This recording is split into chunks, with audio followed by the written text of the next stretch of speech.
Subscribe to our channel by clicking the subscribe button. Click the bell button and enjoy the latest uploads from our channel.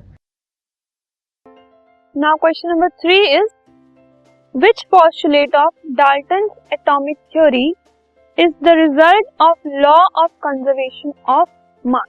ठीक है, तो कौन सा ऐसा Dalton atomic theory का postulate है जो लॉ ऑफ कंजर्वेशन ऑफ मास का एक रिजल्ट है, उससे रिलेटेड है. ठीक है, so what is law of conservation of mass? Law of conservation of मास के हिसाब से मैटर जो है it can not be created. ठीक है, ना ही हम उसको क्रिएट कर सकते हैं, and it can not be destroyed as well. तो जो लॉ ऑफ कंजर्वेशन के हिसाब से, कंजर्वेशन ऑफ मास के हिसाब से मैटर जो है ना ही वो क्रिएट हो सकता है, ना ही वो डिस्ट्रॉय हो सकता है. So the postulate of Dalton's atomic theory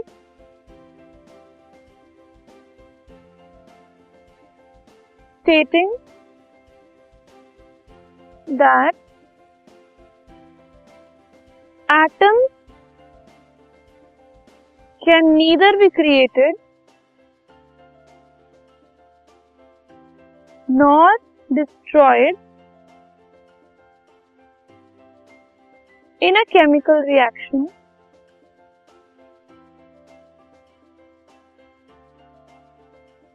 is the result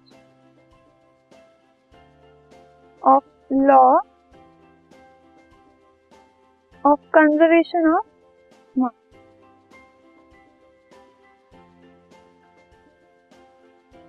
ठीक है, क्योंकि लॉ ऑफ कंजर्वेशन ऑफ मास से हम मैटर की बात कर रहे हैं, and matter it is made up of atom.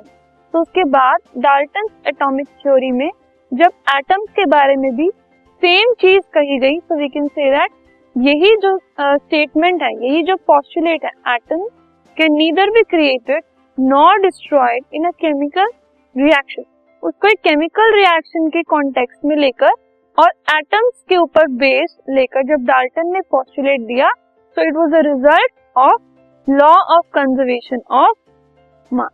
Fine, so let us now move on to our next question.